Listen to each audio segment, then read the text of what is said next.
Well, let's speak now to Trey Yingst, who's a reporter and founder of the media company News2Share and is in the St. Louis suburb of Ferguson. Welcome to the programme. I wonder if you can describe what it is like in the early hours of this morning after all that we saw last night. How calm is it now? It's very calm, and it's very interesting because last night it was just a chaos. It's the calm after the storm, I would say. Tell me a little more about what you witnessed last night. Last night it was extremely violent and extremely dangerous. Almost immediately after the decision was made, people started to loot and people started to riot, light police cars on fire. And the police responded by using tear gas and rubber bullets, but then things escalated from there. And then I actually moved from the police station to West Florissant Avenue, which is the main road that goes through Ferguson. And there was a gun battle happening between police and protesters, where one man I actually saw get shot in the leg. And then as I walked farther down West Florissant, it became clear that there was no longer any laws in Ferguson. People were carrying handguns and shotguns and just looting stores with really no one to stop them.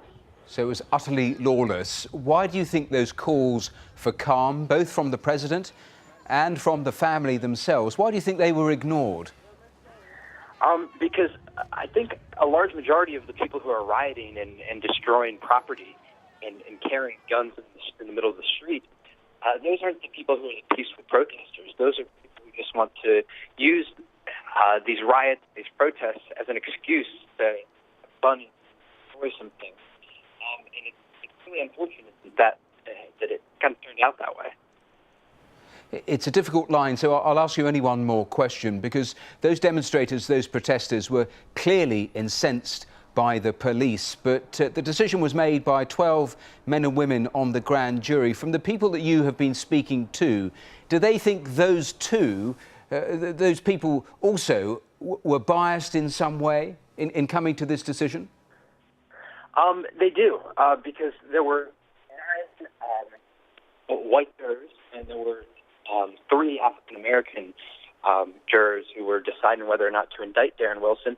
And there's a lot of racial tension here in Ferguson, particularly between the police and the protesters. It's no secret that the police are the majority of the police are white, and the majority of the protesters are African-American.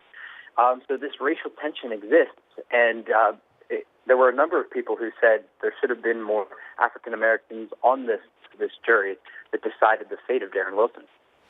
Well, Trey Yingst, thanks very much for talking to us.